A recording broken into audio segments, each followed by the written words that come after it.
Good afternoon and welcome back to the Same Business, Different Day podcast. My trusty co-host wears many hats, as does our guest today. She's an event planner, a horse trainer, and works at one of the most beautiful wineries you'll ever visit. Alyssa, how are you doing today? I'm having a great day, Z. Glad to be here. Good. Today's guest is special. A man that is living out loud. So much of what he does reminds me of the Same Business, Different Day state of mind. And maybe I even see some of myself in him. We'd all be fortunate to see ourselves in him, especially us fathers. Hint, hint. Truth be told, I've spent hours, days, and months in the same building with this man, and today will be the most words exchanged between us. It's only because we're both so busy. A head nod and a peace sign between two brothers will suffice when it's clear that there is mutual respect. That said, if we're lucky, maybe he'll let our listeners in on at least a couple of the endeavors that have him so busy lately. I know a few of them, but I'll let him break the news to you. I'm glad to have the honor to introduce the Same Business, Different Day audience to a king in his own right, my man Glen Henry, a.k.a. BeleafMel. Yo. What's up, guys? Thank you guys so much for having me. Very poetic and it's very true. That's all we exchange is what's up, peace. Yeah. Keep it moving, you know. Yeah. But you're a busy man, and congratulations on your success. That hard work is paying off, and I'm really happy for you. Thank you. Yeah. I appreciate that, man. You know, just taking it one day at a time. That's right. Mm-hmm. Alyssa, you want to tell them the rules of the game? I do. So this is Same Business, Different Day. We talk about your business, what you do, but we're not going to get right into it. First, we're going to talk about you, who you are, where you came from, what influenced you, because I want to get to know you. Mm-hmm. And then at some point, we'll reveal what you do and get talking about that. Okay, cool. Where'd you grow up? Baltimore, Maryland. Yeah. Yeah. So the Baltimore County. So I'm from a town called Randallstown. Okay. And that is like, straight shot from the city. Okay. Yeah. My brother went to Morgan State. Okay, yeah. We know Morgan. Yeah. Do you remember, early memories? Do you remember what you wanted to be when you grew up? Oh, man. I was a very lazy, unambitious child. Okay. I love TV. Okay. So I would spend a lot of my time like watching TV and like dreaming of like having like movie ideas. Yeah. And, but I didn't know any black directors, what I'm saying? Like I didn't even know Spike Lee was black, you know what I'm saying? Okay. But like, spent a lot of time like, playing with toys, Ninja Turtles, big fan, and singing in the mirror type stuff, you know what I'm saying? Didn't really know that all that stuff would actually be like foreshadowing what I'd become, But my mom would always ask me, and I'd kind of let her finish the sentence. You want to be a doctor, a lawyer? Yeah. Whatever. Just leave me alone. Stop asking me questions. You know what I'm saying? So I didn't really have a lot of, I didn't know the possibilities. Yeah. I was kind of the same way. But when I was growing up, I always told everybody I wanted to be a doctor, but I wasn't really much into science, math, any of that. But yeah, I wanted to be a doctor. They were so excited, you know. Yeah, he's gonna be a doctor. Yeah. But I believe my daughter when she tells me she's gonna be a veterinarian. Yeah. It's so much different there, But I don't know if I was unambitious. I don't know if you were either. I don't know. That's tough to say about a child. That's the crazy thing is that I don't necessarily remember anything I was extremely skilled in. I just knew that from where I came from, like it was very much get your head out of the clouds and make sure you get like a job, like something that you could fall back on, like have a backup plan, a career or a skill, a trade. Like that was very important. You're going to cut hair, you're going to be a plumber. Like once I started like failing math and science, they were like, well, you going to have to figure out something. You know what I'm saying? Like, because you ain't the brightest one out here. You know what I mean? You got to figure out electrician. Like, what you going to do? And yeah, like it was very grim. You know what I mean? But Baltimore is just like that. You know what I'm saying? That's what I've heard. I've never been. Yeah, it's like that. Like, you just got to stay out of trouble. When you ask someone how they doing, they say, staying out of trouble. I'm trying to, keep my head down. Like, it's about not getting in trouble, Did you stay out of trouble? Yeah, for the most part. Yeah. I stayed out of trouble. I moved to California, as in middle school, moved back to Baltimore, and then I eventually moved to California to live when I was like 20. Okay. So 2005 I moved. And there, like before that year, I was suicidal. Okay. So that's where my dad, I had called my dad because I was like planning my suicide or whatever. And then I called my father to say bye. And then it's like the first time I ever heard him cry. You know what I'm saying? He was like, man, come out to California, sleep on my floor, start over. Yes, sir. You can go to school, you can do whatever you want, just come out here. So he kind of gave me the second chance. Yeah. And that's also, I mean, and that must have brought on a lot too for, being on this coast, right? Changing the whole scenery and everything. I mean, I'm California born and raised. Mm-hmm. So with me, I was raised in Northern California, right? So being in the Bay Area is a lot different than Southern California, but yet and still coming all the way from the East Coast to the West Coast, did that change really brighten things up for you? Yeah, definitely. Because it was like, Baltimore is like, it's just a whole different thing. You know what I'm saying? So when you come out here, you say it a lot without saying a lot. Yeah. It's like it's a lot of segregation. Okay. You know what I'm saying? Or at least when I was growing up, it was. Like we didn't hang out around with people that didn't look like us. You know what I'm saying? Like everything was about like very primitive. Like I'm trying to bag a shorty. Sure. I'm trying to smash. Like everything sounded violent. Yeah. You know what I'm saying? Yeah. Eat, music, sex. Right. So like when I came out to California, it was like I got a chance to like kind of unplug and create who I wanted to be. Kind of like I didn't have to like assimilate to the culture that wouldn't get me picked on type thing. You know what I'm saying? Yeah. So it's like that masculine like that toxic masculinity, like I grew up in that. Yeah. So I know for a fact it's real. So people are like, that's not no. That thing is real. Yeah. You know what I'm saying? Because in order to like pursue a woman or get a girl, you have to act like the guys who get the girls, which is violent. You know what I'm saying? So it's almost like this aggressive, like, and I was never really like that, but I ended up becoming that because of issues I had with my mom and like, just learning how to be a man, like from like children, basically people who were a year and a half older than me. We got to develop the ability to cultivate relationships then just in general, I'm sure. Oh yeah, definitely. Healthy relationships. Yeah, well, I came out here, as soon as I got out here, like I was like, man, where the girls at? You know what I'm saying? So I'm in Walmart. That's where you get girls? Off of Norwell. I ain't know where anybody was. Like, so. Aisle 5. You didn't know? I didn't know. I had no idea. I just like, because mind you, I'm in Escondido. Okay. With my dad. Okay. I ain't got no transportation. I knew that it was a Walmart. So, because I'm living off of 9th Avenue, right? So you got like a Target over there. You got the Men's Warehouse. Anyway, I like, what I'm saying, I went to Target. I was like, it's not popping. So I was like, Walmart. The people of Walmart, what I'm saying, a little bit more down to earth. Okay. You know what I'm saying? Okay, So okay. I went there and I was like, yo, where all the black people at? You know what I'm saying? They're like, I don't know. In Escondido. Not in Not Escondido. Escondido. No. So I basically had to kind of like, I had a friend that I knew in middle school who would take me to church every weekend. And I wasn't interested, you know what I'm saying? But there was girls there. So I was like, take me to church. Okay. You know what I mean?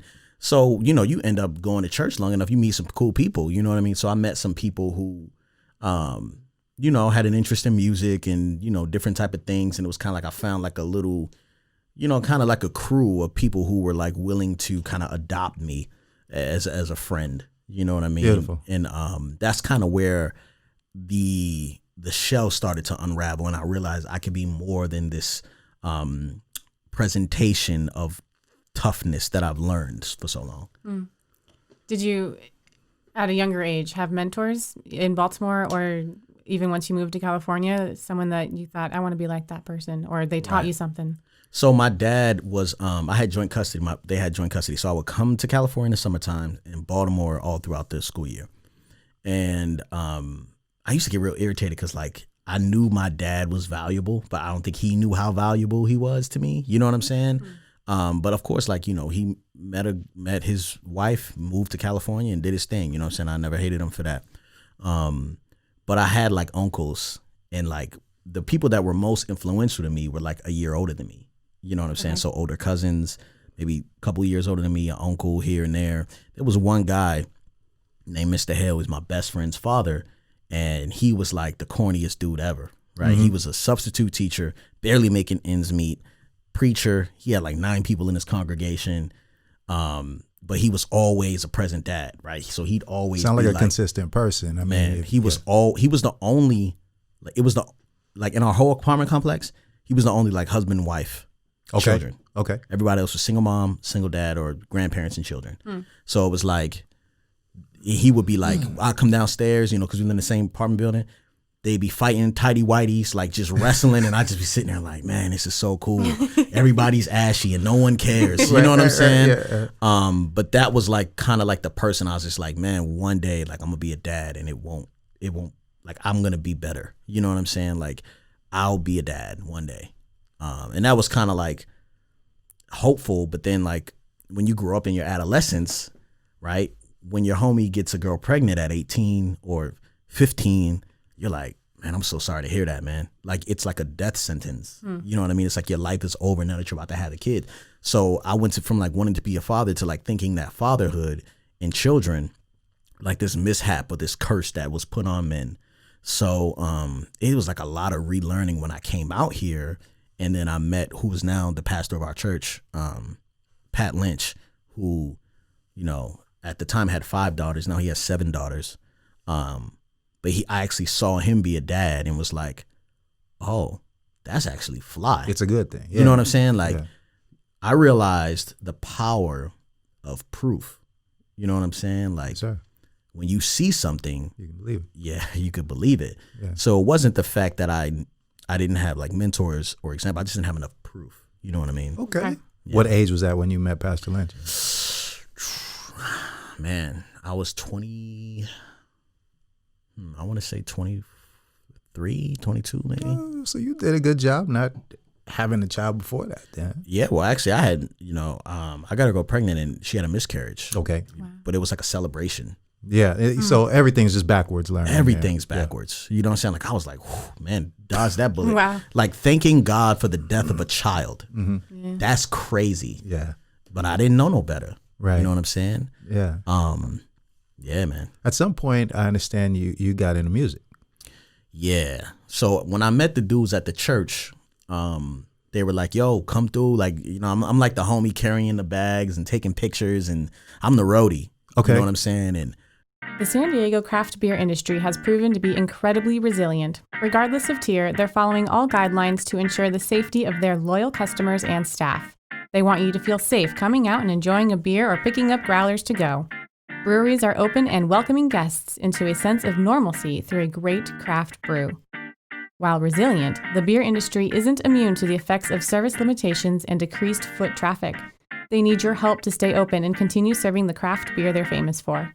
If you're looking for ways to support your favorite local brewery merchandise, canned beers, or growlers and gift cards are wonderful gifts that also give back to the breweries. And who doesn't need some extra beer around the holidays? Hi, I'm Jeff Fox, founder of Star Fox Media. We're a digital marketing and video production company that focuses on serving small businesses here in Vista, California. We have the team and all of the equipment necessary to produce, film, edit, and distribute your podcast to as many people as possible.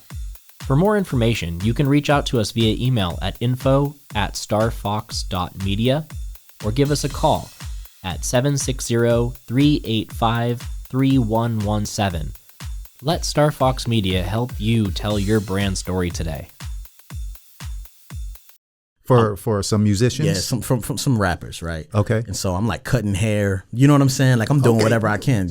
I'm putting in work. I'm putting in work, but I'm just a homie. So I'm like, yeah, man, cool. I ain't got no job. I ain't got nothing to do. You know what I'm saying? Like, let's. But were they traveling? They weren't really. They were traveling around here. Okay. But what happened was, the dude was like, look, man, we need a DJ, and you got like a nice taste in music, so why don't you try these turntables out? And I was like, I don't want to be a part of your band, but I'll do it until I start school or something. You know what I'm saying? So he gave me like these $100 Newmark. It was like 2 turntables and a mixer. And it was like $100 for the whole set. So it was trash. Like, it wasn't like you started and it was like, it was like, Right. You know what I'm saying? Yeah, like, yeah. Anyway, I got nice. So did you have to get technical, replace the belts on the things, or did you? Nah, I would eventually go on to buy my own Technique turntables. Okay. But you got nice on those turntables? I got nice on, or at least learning how to mix records. You know what I'm saying? Like starting out DJing, like it's not like you start cutting. Like you start off and you're just learning how to mix the records together and match up BPMs and stuff like that. Get it? So, you know, I was a neo soul cat. So we found we were like, so the dude was rapping and I was the DJ, but the only places that were popping were the open mic circuits. So you have Elevated down in San Diego. And this other spot called I can't remember right now, but basically it was Elevated, and we go down there and we just kind of like hang out and chill, and then we do some poetry. You know what I'm saying? And sometimes like the MC would rap and I would be DJing behind him, but I would be taking over for the turntables for whoever was doing it that night. And eventually I became the house DJ for the poetry spot. That's awesome. Yeah. So Ant Black, Rudy Francisco, a lot of the popping poets that were birthed in San Diego all came out of that movement, and I was a part of like their little crew or whatever. That's great, man. Yeah. That's good story. I could talk music all day, though. I was a disc jockey. I wasn't a DJ. Okay, yeah. But I was on the radio. You got the voice for it, 100%. I appreciate that, man. In the early 90s, 91 to 96 or so. Oh, shoot. KSJS radio. And Up in the Bay? Yeah. So you could just imagine, San Jose State, you could just imagine all the music that was coming out in the early 90s and all the concerts that we threw. And we would travel all, you know, whether it was San Francisco to across country, we'd be at the How Can I Be Down, the Gavin conventions and all of those. And Atlanta, Georgia, we would just be out there just with all of those artists. And so you like interviewing like the artists from those? I was interviewing them. I was hosting parties. I was doing all of that. Yeah, that's fly. We sat down. I remember my first time meeting the Fugees and Lauren and Biz Markie DJing our party. He's a ill DJ if you never. Oh yeah, I know that. Yeah, of course. But there's a couple. Souls of Mischief came out of there. I mean, folks that were actually there. But like I said, I could talk music all day with you, man, because we really got down. And then I worked for some record labels too. Yeah, you know, AWOL Records and a couple record labels out of the Bay Area, where, you know, carrying crates was a big deal, but also calling up the small market, you know, distributors and trying to get, you know, some music put on some shelves. You know? I mean, it was a good time, man. Man, that's the grind that I appreciated. We started out, like I was a DJ, and then I started to like rhyme. And it wasn't whack. You know what I'm saying? No, I've heard you. Yeah, I've heard you. So in early, like, you know, when I was kind of just starting, it wasn't bad. So I just was like, cool, I'll try this. And then we entered this thing called the Raucous 50. And Raucous Records, back in the day, they had like the top 50 artists of the next decade or whatever. And we were like one of the selected 50. Beautiful. So it was kind of like, oh, we got a little bit of buzz. You know, we did some stuff with like, some like, you know, like LA Symphony and like some local, you know, people, whatever. And then we started like touring around the Christian circuit. So we had like this Christian hip hop thing. We were traveling around. It was cool. We made a little bit of buzz. And then I met my wife. Okay. DJing at Point Loma Nazarene. Right. University. She was DJ? I was DJing. Okay. So she was like just a part of like the Black Student Union. Mm-hmm. I'm DJing the step parties. I'm DJing the poetry stuff. And we met, you know what I'm saying? A couple years later, we get engaged, get married. Another year later, we have a kid. 2013, and then I'm like, oh shoot, like I can't be traveling around the country like thinking that I'm making an impact when my child, you know what I'm saying, like needs me. And this is when this is like we have our first child and we have our second child, 2014, and I'm like, oh, the biggest stage I'll ever stand on is in front of my children, not in front of these people. You know what I'm saying? Man, you couldn't have said nothing better than that. Somebody asked me once what was the best thing about being a father, and to me, and like I said, being on the radio, I've been on stage, I've hosted, I've held many microphones, right? Yeah. And had crowds cheering and all of that, but there is nothing like a child's cheer. Daddy. Yeah. Nothing. I don't care how many thousands of people are out there. Yeah, man. That pursuit of a child is so real, genuine, innocent, and like necessary. You know what I mean? And anything from a stage almost feels like worship and glory for the wrong reasons, and it's fills your ego and your pride to a whole nother level. You know what I'm saying? And so I realized when I started competing with my friends and I started getting mad at their success that I was like, oh, this is unhealthy. You know what I mean? And so, it got weird, man. Like I'm a very like honest person, you know what I'm saying? So I'm gonna tell you like, man, I was really dealing with some heavy pride because I was like, man, I know I'm better than this dude.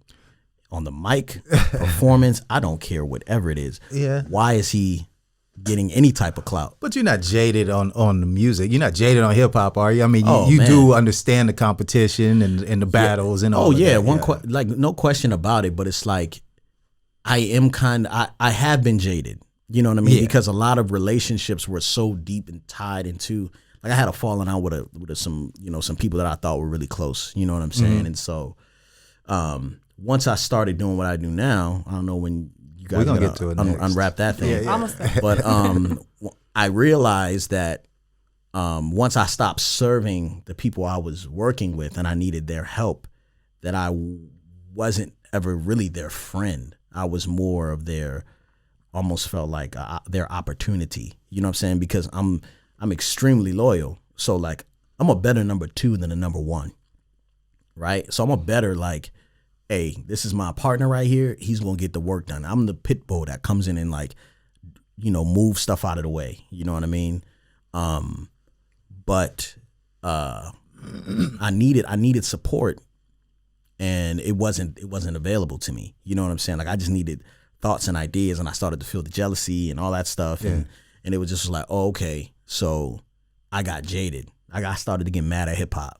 You know, because it was like I needed things in order to make money. I had to sell my verses for $50. So 16 bars, I had to sell it for like $50 to afford Pampers, and diapers and stuff like that. And it was one day, my son had a venous malformation in his leg and he needed to get to surgery the next day. And I couldn't afford the gas to get to the freaking hospital. You know what I'm saying? So I'm like counting quarters and, trying to, get enough gas in the tank. And it just was like so embarrassing. And I just was like, man, like one way or another, I'm making it out of this. You know what I'm saying? And I had to let everything go and just be like, all right, I'm not going to rely on anyone else for my sources of income. Like it's all on me. You know what I'm saying? And so that's when I started to realize that it's not about, music is not what I'm only capable of doing. Sure. Right? So I'm a storyteller. So the medium was music for a long time, but if I change the medium, I'm still a storyteller. Yes, sir. So that's why I changed the medium. I had to make a pivot. It's funny because I was going to ask you about the entrepreneurial focus, right? But at the same time, you didn't, go scratching for quarters and say, let's go get a job. Let's go work for somebody. At some point, you just turned that into, I got to do something else, but I'm still going to do it for myself. Yeah. Well, that was quite the transition there because I was working a job. I was working on base, handing out sleeping bags and gas masks to Marines and Navy personnel. And I was like logistics there. I wasn't really good at it, but I could keep a job, so I was doing what I had to do.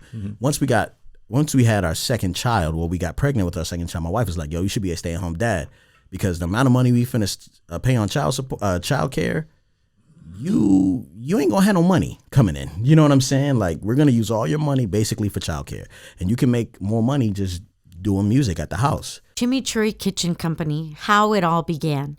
Grandma Guillermina Nina created this sauce in her own restaurant kitchen in 1967, Santa Fe, Argentina, and it instantly became a hit with patrons.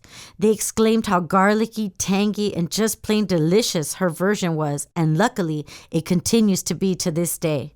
At our Chimichurri Kitchen Company, we continue in the legacy of creating sauces that only add immense flavor to any dish. The traditional classic chimichurri Nina created is made fresh with the finest ingredients, but only gets better with time as the flavors bolden on the shelf and your refrigerator. That is the true beauty of chimi sauce, our little nickname for it. Try the classic or any of our other varieties of chimis created in our own Chimichurri kitchen. Use it as a dip, cooking sauce, marinade, or steak sauce. It will add a pizzazz of flavor to just about any dish. This year, shop small and support local. Please visit our website, chimichurrikitchen.com, to purchase and change your culinary palate forever. You can also add us on Instagram and Facebook under Chimichurri Kitchen Company. Thank you so much for supporting local and small family-owned business. North County Daily Star is the leading source for news and community information. There are 650,000 residents along the 78 corridor in 5 unique cities that share the region, North County, San Diego. We work and play in these cities, so we are all interested in what happens in our common region. There is no cost to subscribe, and it is continuously updated. So look for us on your mobile device or computer at ncdailystar.com. So I was like, I don't really like that idea. You know what I'm saying? That seems a little like, what do stay-at-home moms do all day anyway? Yeah. I played myself. Right, Yeah. right. I played myself because it's a job within a job within a job with no light at the end of the tunnel. Your managers are complete douchebags. You know what I'm saying? Like your children basically are the ones you work for. You know what I'm saying? And so you're not just physically tired, you're emotionally tired and drained. And it's just like, I never felt like this before. What's happening? So once I was in that role and being a stay-at-home dad and I got kind of comfortable and I'm like, man, this is fine. And my wife is like, all right, so what's your 5-year plan? You know what I'm saying? I'm like, I don't know. I'm like, whatever God has for us, right? Try to like take the cheap route. She doesn't want to hear that. Nah, she was like, peep this. We're laying in the bed, right? Just imagine it's 11 o'clock at night, laying in the bed, and she's like, I trust you with my family and my future, and you ain't got 5 years planned out? Mm-hmm. And rolled over and went to sleep. Oh. And I just was stuck up. Mm-hmm. And so can I transition now into the... Let me do it. All right. We're going to do this big reveal here. Okay, so to this point, we've got to talk about the journey of young BeleafMel. We've had the chance to witness a man with all of the right ingredients that will lead you to believe there should be a movie written about this man's life. If we take a few of those ingredients, what you've seen so far, the honesty, the intelligence, and the decisiveness, we can see that it would make very little sense for him to hold his enterprise to just one avenue. And that's where this conversation is headed. One hat won't be enough to put a crown on this king. We're going to take a tour through the entire millenary. From his YouTube class in Fatherhood, to his many television appearances, to his clothing line, social media presence, we've got plenty to cover. Someone willing to share selflessly, a man whose business may or may not have his wife by his side at times, but unequivocally works for the benefit of his family. So now we get to meet the businessman, a one-of-a-kind BeleafMel. All right? One more time. Continue your story, please. All right. So I go to my friend's house. I go to my friend's office and I'm like, bro, my wife asked me what my 5-year plan is. I don't know what it is. He's like, okay, cool. So what's your 5-year plan? I said, dog, I just said I don't know. He said, okay, what's your 10-year plan? I said, I don't know. Son, if I ain't got 5. Right? He said, what's your 15-year plan? This dude is a genius. Mm-hmm. So I said, well, I know for sure I don't want to be rapping and talking about put your hands up in Minnesota. Like, I don't want to be doing that. Mm-hmm. So he's like, okay, what do you want to be doing? And I was like, I want to be telling people how great it is to be a dad. I was like, okay, who are the people you want to speak to? I said, I don't know right now. If they're 15 years from now, they're probably in middle school right now. He's like, okay, well, where are they? I said, they're in middle school. He said, no, where's their attention? I said, oh, it's on the internet. Yeah. He's like, what platforms? YouTube, Snapchat, Facebook, Instagram. So, okay. So how often do you have to post on these platforms to grow within 15 years? And I was like, well, I don't know. So we looked it up. It was once a week on YouTube, once a day on Twitter, twice a week on Instagram, and so on. And so he was like, okay, well, if we just work backwards, then in 15 years, you'll hit your goal, right? He's like, how much money you want to make? I was like, $300,000. Okay, how do you want to make that money? So I'm going to be writing books and speaking. So that was in 2015. I started the YouTube channel October 19th, 2015, right? I had that conversation May 2015. Mm-hmm. And so my plan was a 15-year plan. In 2 years, I had hit every goal I wanted to hit. Beautiful. Wow. And that's including like writing my first children's book, speaking for TED, like the goals that people like really, really, really are like lifelong goals. You know what I'm saying? So I'm realizing like, you know, after I posted the second video, it went viral, and it didn't matter what anyone else said, because people were asking me, why are you doing that? Like, you don't even know how to use a camera. Mind you, I didn't know how to use a camera, but I had broken iPhones and one GoPro 4. So I used the GoPro Hero 4 in the car and the broken iPhones where the cameras worked in the headrest. And I would film us driving, film us throughout the day, learning how to tell a story. I had this unfair advantage because I was doing music for so long that the beats were dope and it was all my original music. And if I needed a song, I just write it real quick because I could write songs fast. Yeah. Because I was doing music for 12 years. Yeah. So, man, like after that first video went viral, it was kind of like, oh man, y'all really can't. I don't care what anyone else says if they don't believe in me. It's about manifesting stuff. And so everyone that kept asking me why, now everybody asks me how. And it's like, it's really hard to explain that. Mm-hmm. Well, people liked your energy. People liked what you were saying. Yeah, they like what I was saying, but they also liked the fact that I wasn't sugarcoating it. And I was talking about how frustrated I was as a father. Okay. Because I would post these videos on Instagram at first and people would be like, yeah, I've been through that. It'll get better. I'm having a hard time like reminiscing about this. So I missed that stage with my child. Or, you know, he's upset. He's throwing a fit. That's normal. You know what I'm saying? And so we'd have this like this kinship with the audience. And I realized I'm direct to consumer here. Absolutely. And I was like, okay, man, maybe I don't know, I'll get an endorsement deal with a stroller company and then that's how I'll make money. New goals. Right. Okay. And then that turned into something way different. So fatherhood is essentially the prevalent theme in all of your endeavors. You know, you started out with this YouTube and going on to the social media, but now that with all the other things that you have going on, fatherhood is the idea, is the theme, is what you tell people about and inspire people about. So, you know, you're talking about that on your YouTube, and then we have the Good Father season. You know, what's the connection with everything? You know, how do you keep that theme into everything? Yeah, well, fatherhood is fairly simple. It's the most like slept on role ever. You know what I mean? Like dads be getting blamed for all types of stuff. You know what I mean? Mm-hmm. And sometimes we be missing the mark, but like it's a lot more grace to moms, right? And I don't think people really ever understood what their dad was thinking.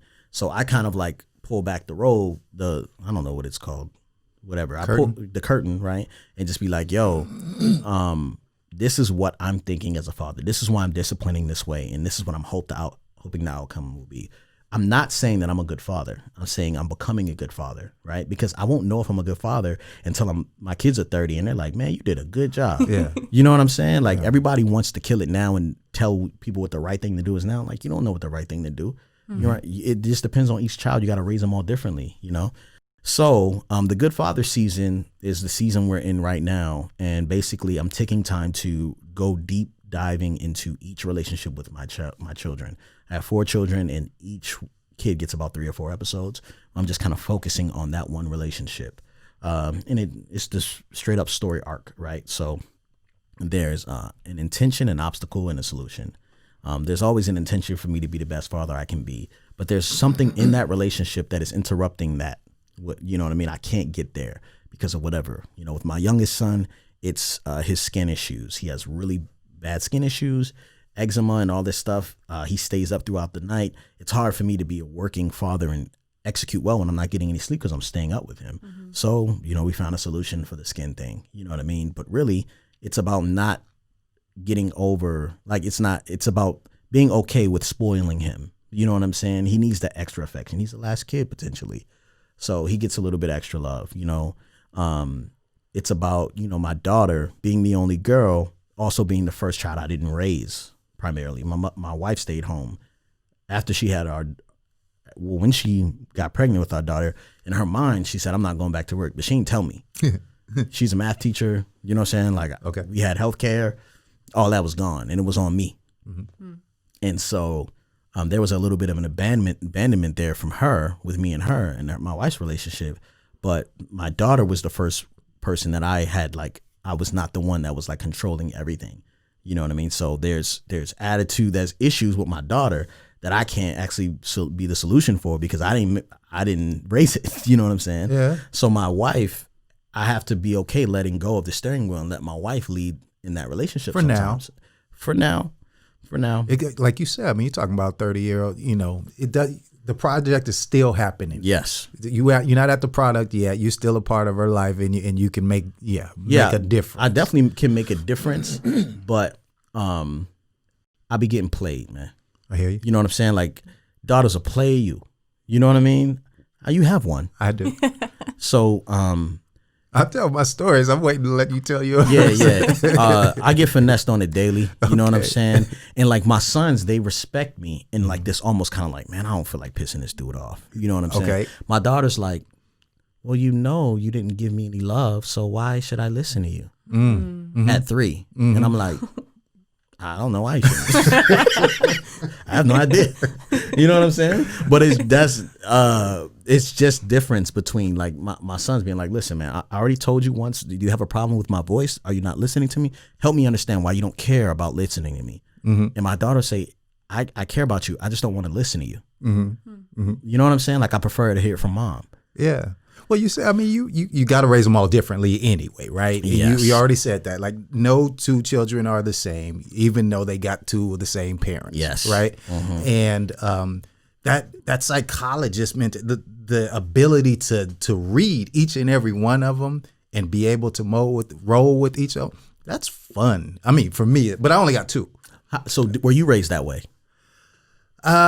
No. Yeah. No. My sister and I were pretty much treated the same at all times. Right. Because you had to adjust to your parents. Yeah. Right. She's 3 years younger than me, so she might have been babied a little bit, but it wasn't, it didn't have anything to do with me.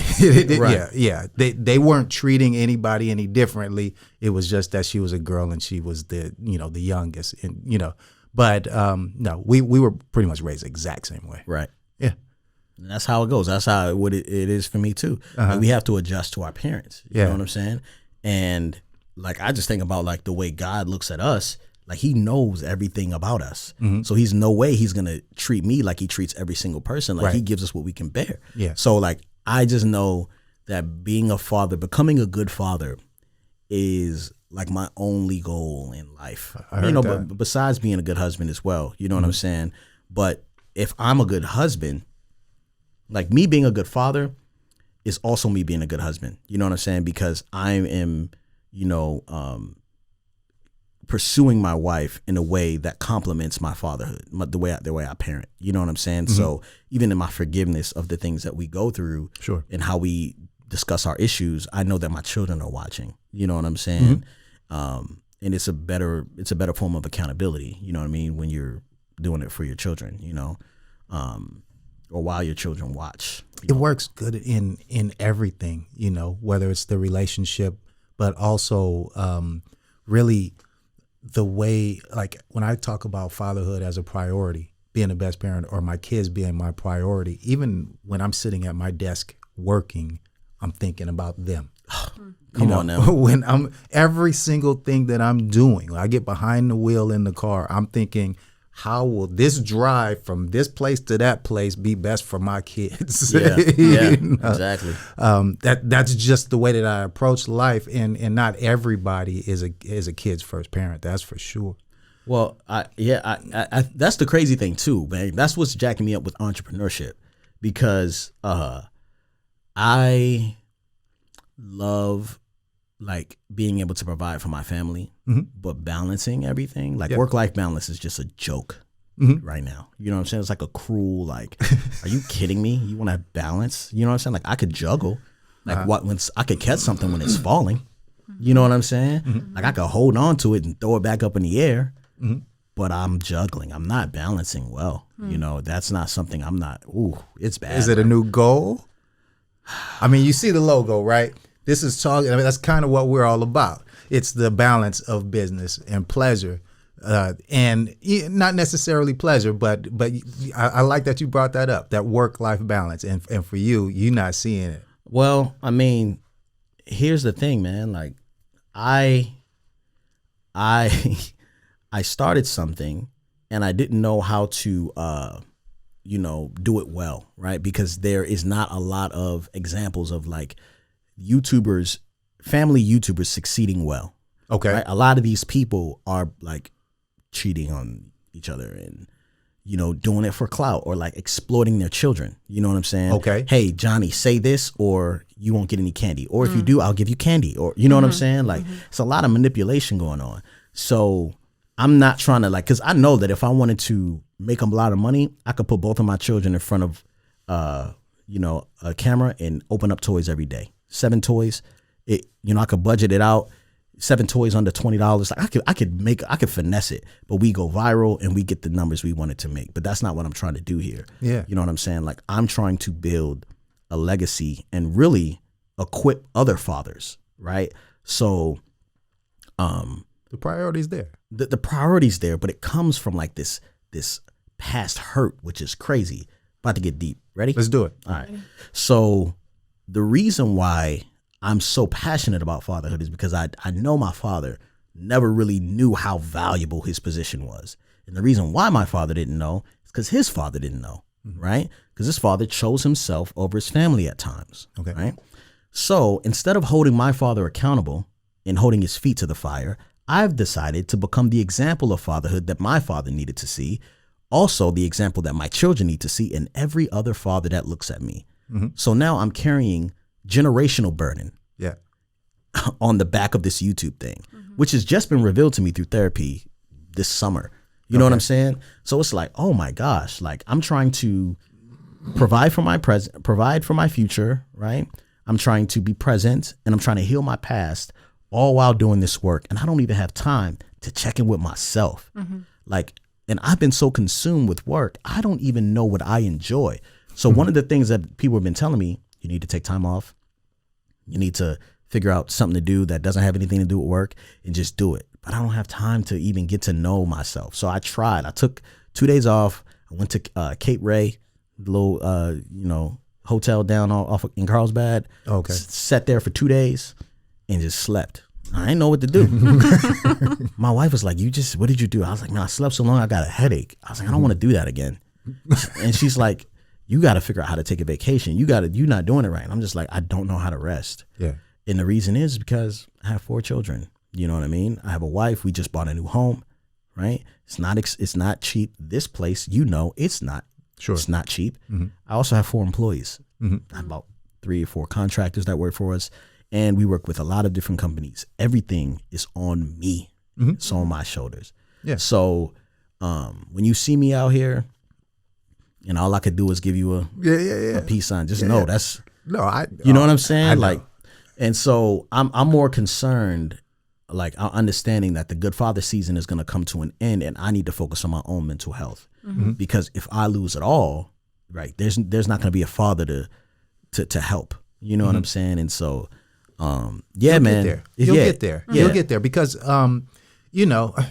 my dad started this business back in 1977. Right. He went to law school during the time of building the business too. Like, there's so much involved in raising a family and, having your own. We want to inspire these entrepreneurs, but we do want them to understand the difficulties that comes with that. So I'm really happy that you brought that up about the work-life balance and that it is hard to find at times. Yeah. Right. It's on your back if things fail.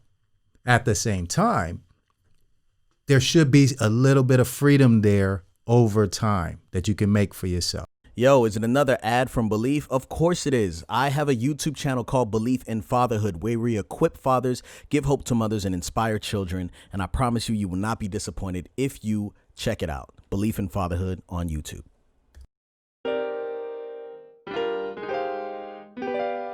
You need insurance, and you need yourinsuranceplace.com as your brokers. And I'll tell you why. They have access to hundreds of carriers, and we're never left without results. Not even the hard-to-place risks. A good insurance broker is a problem solver. Our team is dedicated to getting you covered. Take time to shop with yourinsuranceplace.com. Save money, get protected. Yourinsuranceplace.com. Yes. And so the plan is, right? So like my wife is like, yo, I need you to be home more. I'm like, all right. I hear what you're saying, right? But I also know what you want. So are you telling me to forget about what you want so I can be home more? You know what I'm saying? Mm-hmm. She's like, I just feel like you can manage your time better. Okay. But you don't know that because you're not in my shoes. You know what I'm saying? Like, she don't know how long it takes to edit a video. Don't cut off your nose. You know what I'm saying? Like, she doesn't know how long it takes to color grade. She doesn't know what the conversations are. She doesn't know. You know what I'm saying? So I'm kind of like, okay, cool. Well, this is what I have on my plate. This is what I'm dealing with. And I try to communicate that to her. And for the most part, she understands that she doesn't understand, which is giving me a lot of like, you know, kind of like leeway. But there is this whole other thing where I know that in order for me to get the time I want, we have to own our own sources of revenue, which we do not right now. Most of our sources of revenue come from sponsored content. Sure. So the relationships I have with these brands and the people that I work with, these companies, they fund us, right? What I'm working toward is the e-course, you know, which is the art of fatherhood, you know, which is teaching men how to transition into fatherhood and care for their spouses, their partners while they're pregnant. I know that when men are about to have a baby, they freak out. Yo, what do I do? Man, it's a lot. She mad. She sad. She crying. When is this over? You know what I'm saying? And I walk them through all the way through the 4th trimester after the baby's born for the first 3 months. You know what I'm saying? And try to help them like, hey, man, care for yourself, take care of yourself, da-da-da. So we're working on that e-course, which is a direct source of revenue for us. Okay. That's the goal, because that means I can be making money while I'm at home. Right now, everything I do, like every time I work, that's when the money's made. There's a little bit of residual income, but not enough to live off of. Yeah. So until we even out that plane to our sponsored content and our own assets are equal, then I have to be full speed. Your sister and I talked a little bit. I want to get back into the demons of social media, though. At some point, I like that you brought that up a little bit. Okay. But she mentioned the Dad's movie. This was something that happened before COVID hit and the theaters closed. Can you tell us a little bit about that? Yeah. So Bryce Dallas Howard, who is Ron Howard's daughter, she is directed The Mandalorian. She was in Jurassic World. She's in tons of different films. Okay. This is her first film that she directed. Yeah. And it's called Dads. And it basically, she talked about when she became a mother, like instinctually, she thought she was supposed to be like, have all these like this nurturing side would take over her. But her husband was the one who was actually the better nurturer. And she was like, why is like this thing never talked about dads? So she started to pursue this theme, and she remembered that her father's an amazing father, and then her brother was about to have a baby, and then she was like, well, we want to make a documentary, but we need to find some dads to kind of lead the stories along. So she had these hero dads, and I'm one of the hero dads. It's me, it's like 5 other men. We're all like doing well. These guys are all amazing. And then in between those stories is like Will Smith, Neil Patrick Harris, Pat Oswalt, Conan O'Brien, Jimmy Kimmel, Jimmy Fallon. Like a lot of these comedians are kind of telling their experience with fatherhood. And that's the Dad's movie. It came out in June for Father's Day, and it got like 97 on Rotten Tomatoes. It did very well. And Dove Men Plus Care is a company that helped fund that. And so I've been a partner with Dove Men Plus Care for the past year. And they're an amazing company. And we did this thing called Father's Taken, which is an effort to support families who have fathers who were taken by police brutality. And they donated like $1 million, and they allowed people to donate as well to, these families. And they're really trying to, help with changing the narrative for fathers and all that type of stuff. So I've been doing a lot of work with them. But the Dad's movie was like one of those opportunities. I was kind of like, man, I don't know if this is real. You know what I mean? Yeah. But it turned out to be real, because I come from music. Everyone's like, yeah, my cousin Stevie Wonder, I can get you his music, and then, you know what I'm saying, you guys could get a record deal. You know what I mean? And I'm like, I don't like those type of promises. I work myself. How much time is this going to cost me? And that's when I told Bryce. She's like, yo, we want to use you for this film. It's a feature film. Do you have time? I was like, I don't know. I got to check my schedule. You know what I mean? Because I was like, but that's just me being me sometimes. Yeah. But it was an amazing opportunity. So they coerced you. They got you in. Well, they didn't coerce me. They definitely they definitely were very respectful, and they were genuine. You know what I mean? Like Bryce Dallas Howard is one of the sweetest people I've ever come across. That's great. She is an amazing human. Well, I grew up on Ron Howard. So. Yeah. Yeah. Andy Griffin. Yeah. No, I'm not that old. Yeah. No, Happy Days. Okay, cool. Yep. Okay, so monetizing. How do you protect your creativity, protect your product? I think the thing is with people on social media, you mean? Yeah. People think that they need to be something that they're not in order to do well on social media, right? Okay. And authenticity is really what births freedom. So the more authentic you are, the more you have a right to be yourself, and the more brands are not going to have to try to figure you out before they work with you. They can't steal you from you. Oh man, because you can be manipulated and turn into whatever for the brand, but your people aren't going to be receptive to it, And so you got to realize that they want you because you're connected to your people. So be more focused on your people than you are the brands. Okay. That's going to help. Well, and the honesty is clear. When I was looking at your website, and it's just your family being your family. There's no setup. There's no like holding treats or toys out for them to behave.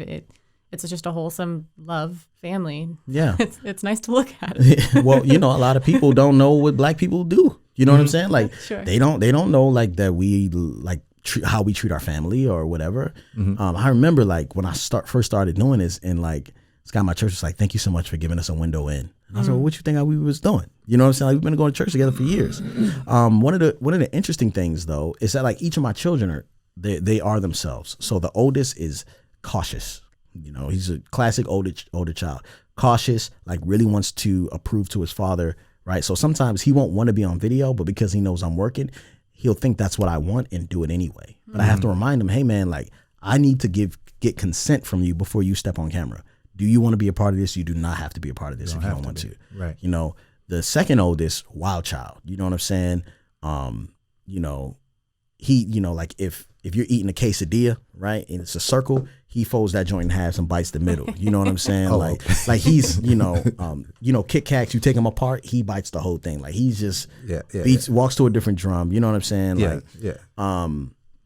But he is himself, right? Yeah. And I realize that sometimes that's annoying. That's star power though too. It's star power, right? Yeah. He's like the Steve Urkel of the crew, right? But it's sometimes like a lot of things he does, I'm like, bro, what are you thinking? You know what I'm saying? But I realize that those things may be a part of his genius. You know what I'm saying? And I can be limiting by my preference. And then you have my daughter, right, who is just the princess, right, who's very like, I am beautiful, strong, and I'm everyone loves me. You know what I'm saying? Like she says those type of things about herself. Love it. Very, very affirming. And then the baby is the baby. Everyone spoils them. But each of these people, we are ourselves, and you know what I mean. And together, we are family, and family is the foundation, right? So family is foundation. It could be a good foundation, a bad foundation, but it is the foundation for a human. So how your family treats you, how you like see family, like it will show you where you're going. You know what I'm saying? And where you end up could possibly be like how you are connected to the people in your family. I always say like Black joy is magic, right? So like honest, like watching my kids maintain their innocence and run with true smiles. That's a magical thing. Sure. And I've had to burst their bubble recently by telling them about America, about where we live. You know what I'm saying? About what happens when they step outside, and say, hey, if this person approaches you, I don't want you speaking to them. You know what I'm saying? And that type of honesty robs them of their innocence. You know what I'm saying? And so my wife wept when we had to have this conversation, because she knew what it meant. And it's just something that I don't think everyone else has to deal with, right? But being able to know those truths, right, and still pursue joy, like that right there is magic. Sure. And without trying to,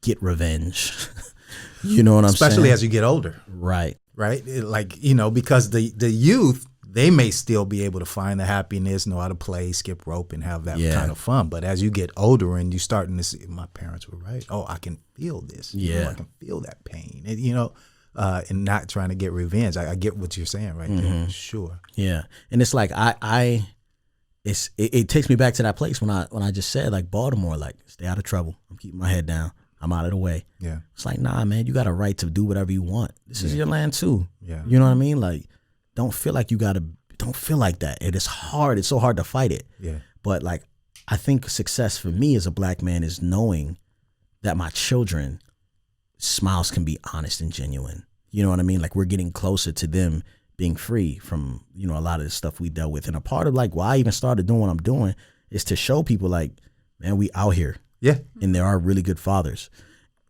I told my wife, this is the sad part, is that, like, I told my wife, I was like, yo, in order for people to really believe this, someone like me is going to have to die for people to believe it. To believe what? Like that, well, he wasn't doing anything wrong. Like, we know him. Like, Yeah. Well.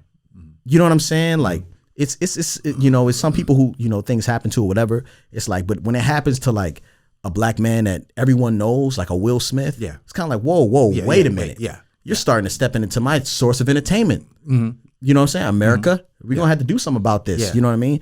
So He was like us. he was like us. It's also just important to open up the conversation, talk about it, and more important, listen to it. You know, Yes. sit down and listen to somebody's story and listen to what they're going through. So, because I mean, like someone like me, I'm not going to feel the same way. I need to listen Yeah. to hear. You know, so Yeah. But you've been listening though. You wouldn't be I've been here if you weren't a good I've been listening listener. this whole time. And I think that's interesting too. Like, I'm now realizing, because when I first started, I was like, all right, I'm going to be the dad guy. And I'm not going to be just the black dad guy, but all dads. Yeah. And the black people were like, we need you over here, bro. Like, we need to see a black man being black and Okay. proud about his blackness, like loud. Okay. You know what I mean? And so that was something I had to make that decision. You know What's what I'm the saying? decision? So okay. The decision is, you know what I'm saying? Like, yeah, like, as long as I remain, because like, black people need to see black men being Sure. a father. You know what I'm saying? No doubt. Like, white people need to see it too, but because, you know what I'm saying? Black people need to see it. Like, they should be the ones that have an input on how you maneuver. You know Yes. what I'm saying? Yeah. So it wasn't so much that, like, white people weren't going to take to me or anything like that, but it was like, yo, like, you need to be proof, right? And there's not enough proof. Like, just like I didn't see enough proof. Like, remember I told you there's only one husband and wife in my apartment complex. Yes. You know what I'm saying? So it's like, black people need to see that. Sure. You know what I mean? Like, if white people gravitate towards it, cool. But who do I make content for? Like, I make content for black people. Okay. You know what I mean? And that's why, like, I don't get upset when Tommy Hilfiger, like, yeah, we make clothes for white people. Like, you know your demographic? Yeah. I know my demographic. Right. You know what I'm saying? Yeah. Let's talk about the How Married Are You podcast. You got a 10-year anniversary. Yeah, coming up. 10-year anniversary. We've been married 10 years. We've been doing a podcast for like two or 3 years. How married are you, man? Probably the most authentic conversation about marriage that my wife and I really don't talk, right? Outside of the podcast. We never really talked like that. So we converse, but she's not a deep talker. She's a writer. So when I was trying to converse with her, it would be very hard because I'm like, what do you think about, arguments and, you know what I'm saying? Or like, what do you think about the socioeconomics of the black, community? She would be like, I don't want to talk about that. I'm trying to watch Grey's Anatomy. You know what I'm saying? Like, I don't want to talk about that. And She so said she'll write you an email about it later. yeah, right. She write it in the journal and have me read it. Like, I don't want to read. Give me homework. So so we basically would start to have these conversations and on camera and on the podcast, and we get to know a lot about each other. You know what I'm saying? And so yeah, man, it's a really cool podcast. I'm not sure how long it's going to continue, right? Or if we're going to take a break or not, because it's like my wife and I are going through a rough time in our marriage right now. You know what I'm saying? Where we're really trying to see each other, find each other, and we can't really get on the same wavelength. And so this thing that causes us to work together and have to put our issues aside, we'll end up having an argument on the show. You know what I'm saying? That we don't settle, because right after the show is over, we got to go back into doing our own separate things. You know? So we don't have a place to kind of come back. So, and that's the difficulty about living out loud. I really enjoy the podcast personally, and I told your wife that too when I first met her. And but you know, you got to take a break. But it's and there's an archive of conversations that I think are really informative. There are a lot of people could learn from those conversations. I think they're great. Yeah. I was going to ask you, I mean, it's kind of, you know, a little bit like that, but I was going to ask you how important it is to share and receive information from peers when, you know, you're in so much of a tight circle, right? The way you operate, the businesses that you're running, there's still a tight circle with all of that, where a lot of folks do need big community in order to operate their business. And I was going to ask you, how is that for you? I could use a big community. Okay. I'm not used to it. These are all things that I'm learning on the fly. Yeah. So this is the part of the entrepreneurship that it's like I'm better at a number 2 than I am at a number 1. Because in order for me to like really experience the fullness of who I am as a father, embraces community. Yeah. Right. And I'm a pillar in the community. But sometimes I'm like, oh, I'm not willing to sacrifice all my time for these people. Yeah. Because I know that if I'm sacrificing my time, I'm also taking food out of my children's mouth. So it's just that balance of like what's most important. So my wife, you know, we came to the conclusion that she's more of a people pleaser, right? So she would see me as a part of her network of giving to someone else. So when we first got married, she'd be like, oh my gosh, you're getting married? Oh, my husband's a DJ. He'll DJ your wedding. It'll be our gift. Yeah. And I'm like, I hate DJing. Like, I don't want to do that. Why would you do that? I would never, you know what I'm saying? I don't want to be volunteer for anything. Oh my gosh. Anyway, anything. That's an assault. That's an assault on me. Let's take it back to school.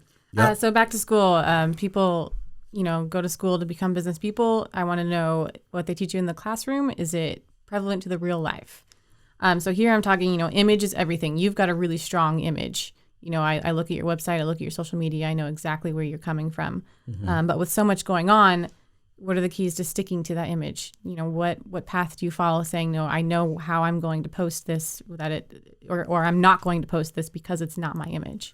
I went through a rebrand with a company called Thread and Point. My buddy Jason Sue went through building a story brand. Donald Miller, he went through like his course. And this is a genius. This guy is on some whole other stuff. You know what I mean? So Donald Miller basically taught this guy how to be a guide for stories, right? Marketers aren't necessarily great marketers. They're just really good storytellers. The best marketers are really good storytellers. So he taught me how to tell my story. He helped me do everything. So I know exactly who I am based on the brand book that I received through this company by going through this, you know, grueling sense of interview and auditing for my company. So I know that my main objective is to equip fathers, because the lack of family creates despair, right? Family is the most important unit on earth. The lack of family creates despair. We want to equip men to love and lead their families into eternity. As long as I'm telling great stories about fatherhood, I'm doing my job. That's it. Okay. That's the only thing I have to do. And so there's leeway. I can talk about it from a serious standpoint, from funny. I can do a fatherhood breakdown, which is where I break down moments in fatherhood and make it kind of funny and cute. I can dance, I can pray, I can do whatever I want, as long as I'm telling people as long as I'm equipping fathers, right? Inspiring men is what I'm doing. And so it's really easy when you have already gone through that work. Now, that was a huge investment. That was $15,000.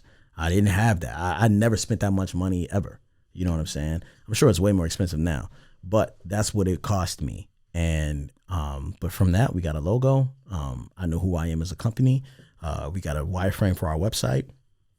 And I know what the end goal is. I know that when I die, I want to see more men in the present father line than in the deadbeat line. And that is the only objective I have. Everything that happens between then and now, it's all a blessing, you know? Tell us on the way out, though. I want to just hear about what you got going on, what you're working on. Yeah. And let's talk about anything that you want to talk about and get off the chest before we get out of here. Yeah. So, man, by the grace of God, we have our new client is Target. So we will be working with Target for the next 5 months and possibly further on, they are, Target is like, it's the big boy brand. You know what I mean? Like everybody loves Target. Everybody goes to Target, and they really like our Even family. if you can't find a girlfriend at a young age. Even if you can't find a girlfriend. But the reason why I was in Walmart is because of the type of women I was looking for. Yeah, right? yeah. You know what I'm saying? Like, no disrespect to people who shop at Walmart. I'm just playing. Real ones are going to understand what I'm saying. Yeah. Anyway, Target, you could probably find a wife at Target. You might find a girlfriend at Walmart. All right? We're going to keep it like that. So, Target, man, we're working with them. They have, we have some really cool content coming out. I have a really great team. George Coltrane is running, he's the head of our production. We just hired Jed, who does photo and video editing and stuff like that. And then Dallas, you met her. She's an amazing assistant and soon to be greater things. She's bar none the best person, to have by my side, while I'm doing this. Right. But yeah, working with Target, working on our e-course, and just really just trying to be consistent and finish out the Good Father season and start to walk into my mental health, which is probably the most needed journey I need to take. Beautiful. And hopefully people can, stick around for that. But I really care about men. Like, I feel like dudes are just slept on, you know what I mean? And we're just kind of like, he'll figure it out, or he's strong enough. And like, a lot of guys are not doing well. And you're playing yourself if you think your husband is strong enough to take care of himself. You know what I mean? And I don't know. I'm not saying that I need to be taken care of, you know what I mean? But I don't need to be assumed that I'm all right. You know what I'm saying? That's right. Because I'm like, oh man, y'all think I'm good, I'm not. And I keep saying it, like, we need to really think about mental health as far as men are concerned, because, like, most of the suicides are by men. You know what I'm saying? Like, it's a lot. But anyway, yeah, check on the homies for sure. Mm-hmm. That's right. And we really appreciate you being here. And we want to see you for years to come, man. Yeah, man. And we want to see you keep doing what you're doing. You are inspiring. You're awesome at what you do. And you're putting out the type of content that we could use, that we all could use and we all can, take a look at and learn from. So, and God bless your family, man, because you got a beautiful family. Thank you. All right. Yeah. I almost went into the song podcast, what it is right now. Oh, yeah, I'm on your That's not Instagram. us. I'm on your Instagram. Let's get that contact info out there. If you would like to find BeleafMel, you can check out his website, www.beliefinfatherhood.com. He's on YouTube, Beleaf in Fatherhood, Twitter and Instagram at BeleafMel, and Facebook, Beleaf in Fatherhood. Thanks for being here. Hey, thank you guys so much, man. I appreciate you. Right on, man. Good job. We appreciate it. Thank you. Bye-bye.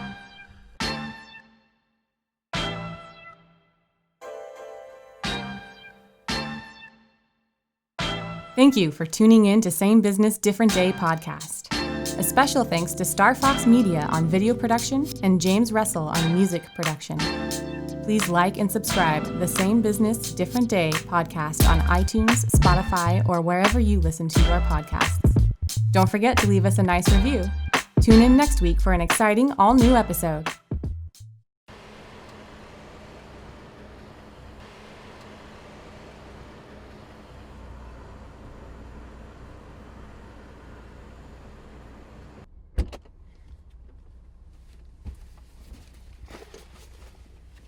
Devontae?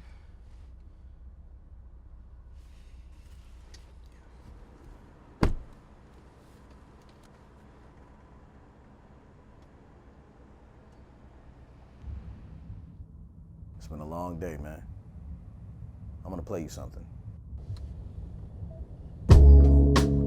I don't know about you, but when I woke up this morning, I thought today would be a great day. I mean, yesterday was fine, but today, I had joy. And you probably don't know that you have stolen it from me. You robbed me of my joy. As the influx of information bombarded me, your guilt, your thoughts, your ignorance dripped on my timeline like an IV filled with poison, and I tried to stop the consumption, But as soon as I got to work, I got hit with the same thing. My joy, my black joy disappeared. Now you see me, now you don't. I wish I could be as elusive as black joy, but I'm forever caught off guard while you think off beats, missing the timing. You may think your thoughts are weightless, but they're actually heavy. Have you ever been given something heavy when you weren't expecting it? It can make your knees buckle, make you short of breath. Timing is everything. I didn't even know I needed the time to grieve. Not till I was alone. I felt free. Then abracadabra, you introduced me to my nightmares to make conversation. I've came to the conclusion that black joy is magic. At the end of the day, what you got, they can't have it.